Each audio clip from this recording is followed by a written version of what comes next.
thế so in muang son thế so nia man roi kan mang thave ang renga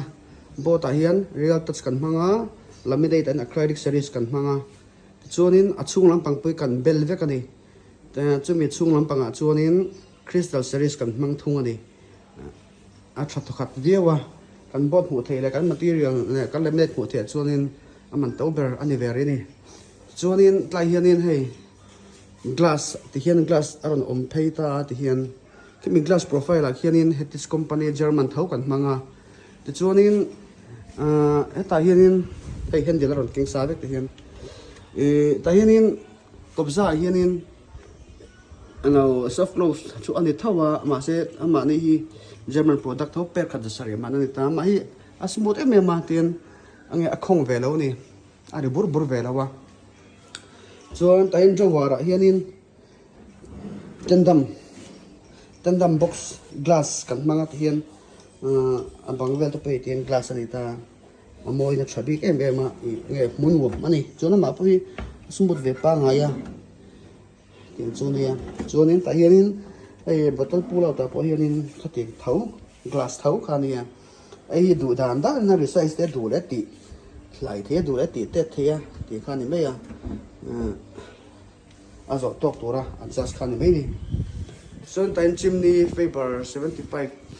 cm kan mang boka hi sensor thau ania mana nu ma changkang boka ti te khian tlai hianin island oma ko chorte kan da saka ni glass kan man saka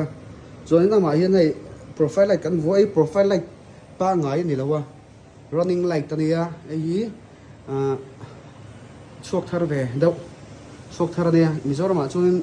hong support chu kan ni veng ti hian so in hela ma hianin hei waterfall sing kan hua chuanin ala hianin organizer thlesil sa dana organizer oma organizer junior 2 ani hi cheng sing manania chuan tlai hianin gas kan ta thunga gas hitlama hranin kan ta a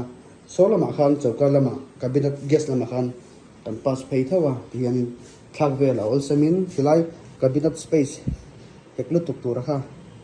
ati ziom ta ni duang to khan bungbel dana te kha om thik pha ta ti hian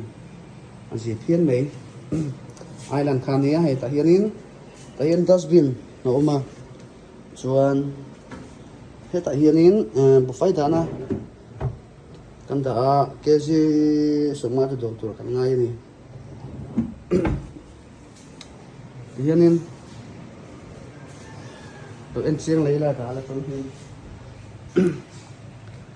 ti so nan ta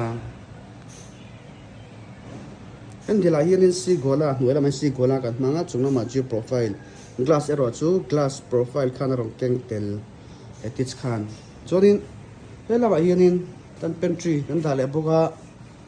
thei pantry set pantry organizer ta hianin bollo mun phiale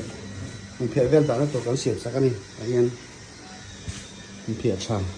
tha na